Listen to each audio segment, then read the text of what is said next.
This podcast is a proud member of the Fan Hub 100. Football without fans is nothing, so we've partnered with Fan Hub to put fans first. Search Fan Hub app to play your part in the journey.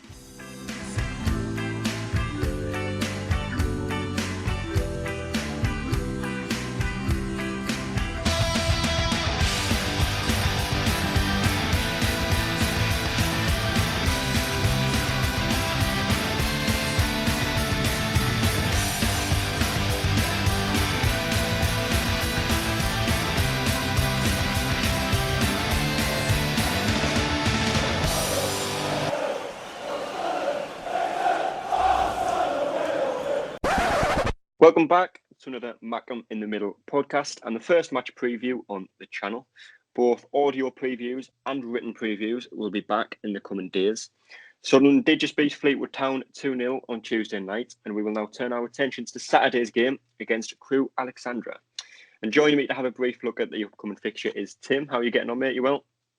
Hi, Josh. Yeah, I'm well. Thanks for having me on. No worries, mate. Thank you for coming on.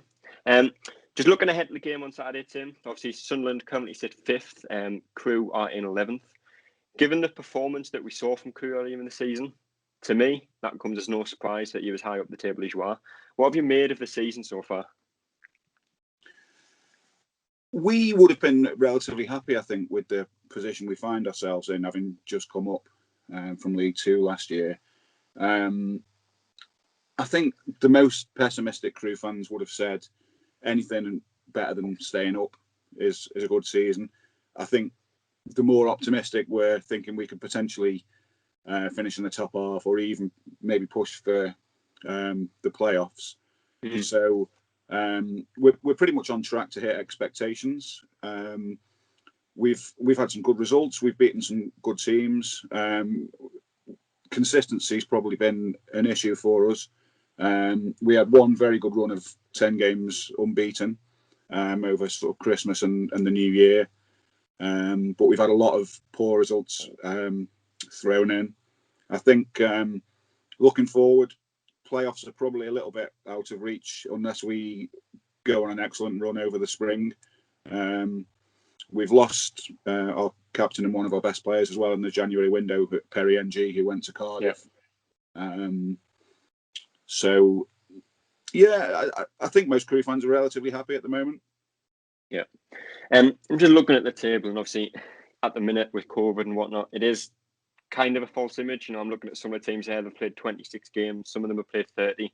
I think Crewe have played 30. But how confident are you that Crewe can achieve something special this season? Obviously, you're in decent form. Some of the performances that I've seen from you this season are very promising. You're scoring goals. You know, your defence is quite impressive, if I say so myself. You know, how confident are you that you could potentially push up into the playoffs coming the end of the season? Oh, no, I wouldn't say I'm confident. I think we've probably left ourselves a little bit much to do. But it's not beyond the realms of possibility. This team has improved at a rate of knots over the last 18 to 24 months. And it wouldn't take a huge amount more improvement to get us up with the best teams in this division. And you know that improvement has to come from sort of organic player development. But that's what this club does. So it's not beyond the realms of possibility that, you know, we train on and put a run of results together, especially as the pitches improve.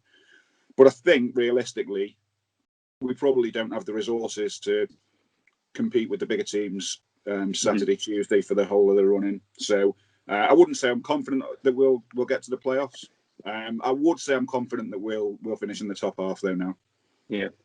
Just one of the things I want to touch on that just came to mind there. Obviously, the salary cap was introduced at the start of the season. That was recently scrapped. As a Sunderland fan, for me, you know, I think a salary cap is a good idea to implement in the league, but not the way it was. You know, I don't know if this is just me being a Sunderland fan, being biased, but I've always been one of them people that would think if Sunderland have the money to spend it, and if they do spend it, they're still financially stable. You know, I think they should be able to. But as a Crewe fan, and with all due respect, you're not one of the biggest clubs in the league, but you are performing well. You've got some great players in your team. What are your views on the salary cap being scrapped completely? I was fully in favour of the salary cap in its current format. I think football clubs have shown time and time again that they're totally incapable of managing themselves. You've got clubs spending 70, 80, 90, sometimes more than 100% of their total revenue on player wages, and it's just completely unsustainable. I accept a flat cap is. It seems, an arbitrary limit to say this is how much you can spend. But I don't think the approach where you say a percentage of income, if it was you can spend 60% of income on player wages, I don't think that's enforceable. Because what ends up happening is the situation we've seen with Derby and Sheffield Wednesday, where clubs manipulate what is income. So they'll get sponsorship from the chairman's company or the owner's company and say that's income when that sponsorship deals the absolutely ludicrous amount just to boost the levels that they're allowed to spend. So to me, a cap is a good idea. I think it's a way of protecting our clubs, and B, the only way I can see it happening is a flat rate. Obviously the PFA are unhappy with the way it's been implemented, but I do suspect that it'll be back in some form or other in the future. I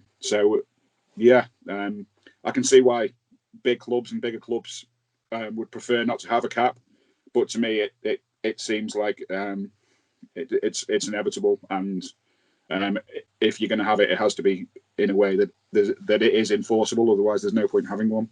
Yeah. And moving back onto the game and obviously the Crewe team, one of the players that does stand out to many Sunderland fans, including myself, is Mikhail Mandrun. Obviously, he spent a few years here as a youngster when we were back in the Premier League a long time ago. And I know he was recently at Gillingham and actually scored the last goal at the Stadium of Light where fans were in. I think it was 13 months ago. What have you made of him in a Crewe shirt since he signed? He's been fantastic for us. We looked at his record when we signed him and we thought, he's another target man striker who can't score. And actually, we've been, I would say, pleasantly surprised by the number of goals he has scored. I think he's up to 9 or 10 now. He is our top scorer. But his hold-up play is absolutely astonishing. His work rate is phenomenal. He seems like a brilliant lad to have around the place. He seems extremely popular with his teammates, certainly with the fans. He has missed a number of chances recently, which have cost us in 1 or 2 games. But I think, a club of our size, if he if he could finish as well, he'd be worth 10 million, and he wouldn't be a Crewe. So we're very happy with him. We just wish he could stick 1 or 2 more away. Yeah. And everyone who's a supporter from this league knows League One is a very busy league. You're playing Saturday, Tuesday. It's been like that pretty much since the start of the season. And I'm pretty sure it's going to be like that until the end of the season. But your last game was on Tuesday against an Accrington side, which are certainly overachieving this season. I think it's fair to say they're having a great season and putting some great results together. But you won 2-0, a game that did ruin my accumulator. So I do thank you for that. But from a performance point of view, what impressed you from that win? We knew going into the game that if we didn't outwork Accrington, we would get beaten. And we were able to do that. So the first 20-25 minutes were very scrappy. And we gradually won the right to be able to play football. And once we'd won that battle and proven ourselves and kind of won the scrap, it was really one-way traffic. And it was a bit of a funny one, especially with Saturday's game in mind, because just like when we went to the Stadium of Light, our away game against Accrington was an extremely poor performance from Crewe and a 1-0 defeat. So the fact that we've been able to turn it around at home, completely outplay Accrington and beat them 2-0, and probably should have beaten them by more, that's hopefully quite encouraging signs for Crewe moving forward for Saturday's game. Yeah. I know whenever someone's talked about Crewe, I remember when we played you earlier in the season, one of the players that was mentioned a lot, especially in the game, especially after the game, was Charlie Kirk. He's one player that's always stood out in the games that I've watched in the reverse fixture as well as a real danger man. How impressive and how important has he been to the team this season? Yeah, our last 2 games, he's been absolutely superb. He really has. I mean, you could label Saturday as the battle of the Charlies, really. I think Charlie Kirk v Charlie Wyke. So our Charlie, he's a right-footed, wide left player. He's about 4 stone, wringing wet. But he's very skillful. He's very tricky. He'll hang right out wide, and then cut inside and put balls in the box or shoot. He's very creative. He's very cheeky. He's very likable, and he's improving very, very quickly. We kind of thought that his ceiling was probably championship level. We thought, we could see him playing championship level at some stage, either with Crewe or moving on to a bigger club than us. But I think the way he's played over the last few weeks, I think he'll probably end up being a Premier League player. Do you think, obviously, the way Sunderland seem to set up recently, albeit not necessarily out of choice and more so down to injuries and whatnot, but Sunderland have set up with a back 3 with 2 wing backs just ahead of them. Lyndon Gooch, which I'm sure you know the name. He is more of an attacking player. He's been playing as a wing back. Our left-sided defenders or wing backs, whatever you want to call them, are not the best defensively. Do you think that's a system that Charlie Kirk would be able to exploit? The thing that Crewe have done really well is exploit weaknesses down teams' right. Both Charlie Kirk and the left back, Harry Pickering, who's actually recently signed for Blackburn but is back on loan until the end of the season, who's our left back. Those 2 link up very, very well. We outnumber teams down the right when those 2 attack. And I would say a huge percentage of our goals come from moves down the left-hand side. So if you have got any weaknesses on the right, we will. It's quite likely we'll exploit them. Yeah, it could be an interesting game then. Certainly could. Moving into the teams and the team news, we'll start with Sunderland. Josh Scowen, or Scowen, however you want to pronounce it. I'm still not sure how to pronounce his name, but he could return after missing the game midweek. Bailey Wright is still a few weeks away. Tom Flanagan and Ross Stewart are back in training, but are not likely to feature, according to Lee Johnson. The team that we went for on our last podcast, I will tell you now. Lee Burge in goal, Conor McLaughlin, Dion Sanderson, and Luke O'Nien is a back 3. Lyndon Gooch, Max Power, Grant Ledbetter, and Callum McFadzean, with Aidan O'Brien, Charlie Wyke, and Aidan McGeady up top. That was the predictions of Jack Dodds and John. So it was an unchanged team. But looking at the Crewe squad, Tim, is there any notable players missing with injury or suspensions, or can you see any change of system coming from your last few games? We've been 4-3-3 for the past 2 years with great success. It's a possession-heavy, fluid, attractive on the eye 4-3-3. And then on Tuesday night against Accrington, we went for a 4-4-2. So whether we keep with the 4-4-2 or revert back to our traditional 4-3-3 is your guess is as good as mine. We have got a couple of long-term injuries. Both of our first choice and second choice number 10 players are out at the moment. That's Callum Ainley and Ollie Finney. They both got long-term injuries. We've also got a centre half, Luke Offord, who's out. But they've been out for a decent number of weeks, so they're not new injuries that we need to worry about. I suspect we'll probably go with a 4-3-3. So yeah, it'll be business as usual for us, I think. Yeah. And obviously, from a Sunderland point of view, Aidan McGeady's been on fire since he came back into the team.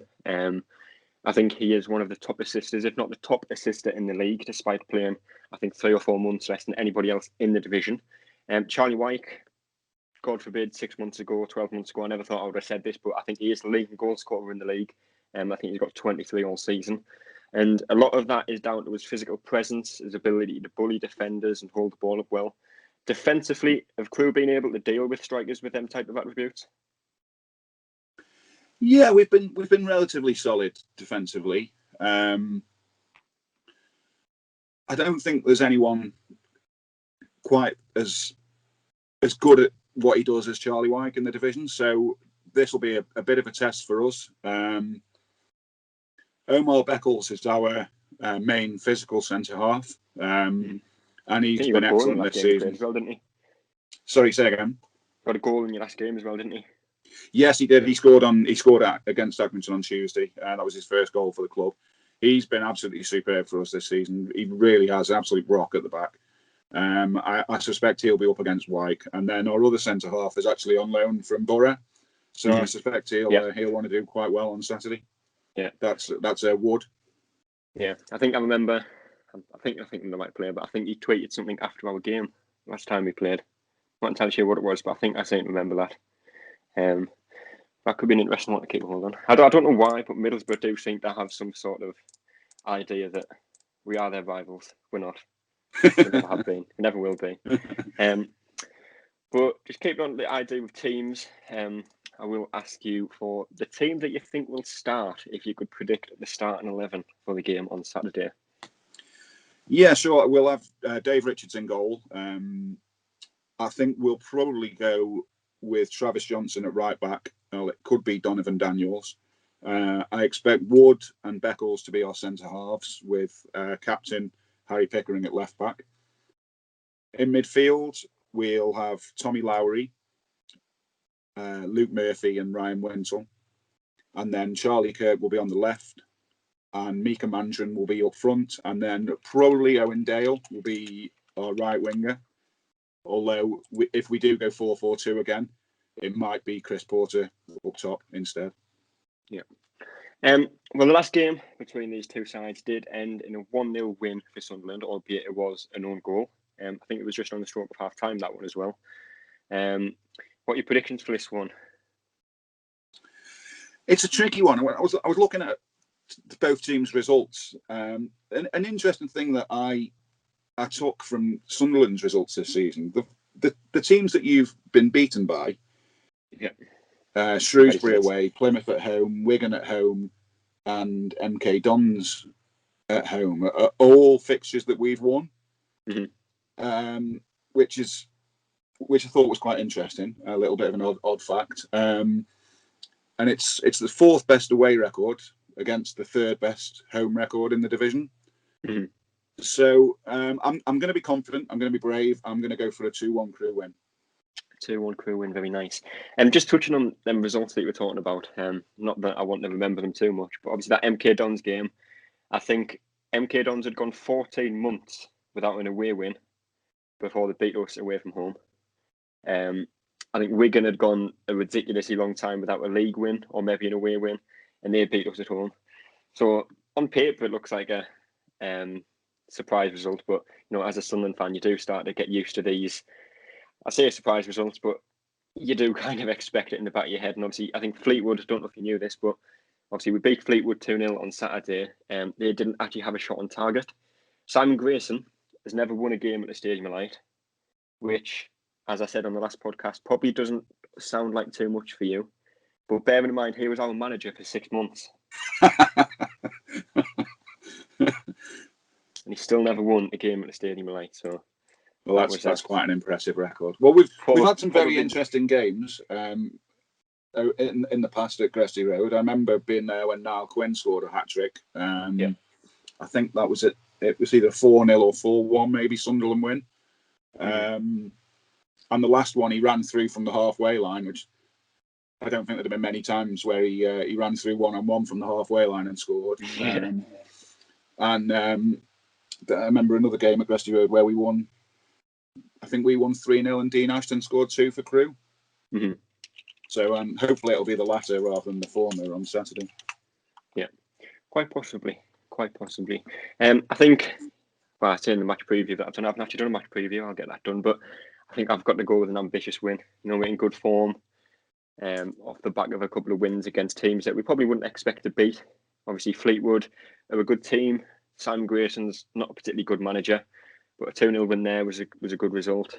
Doncaster, a team that I'd expect to be up there towards the end of the season. You know, to put it simply, we did wipe the floor with them.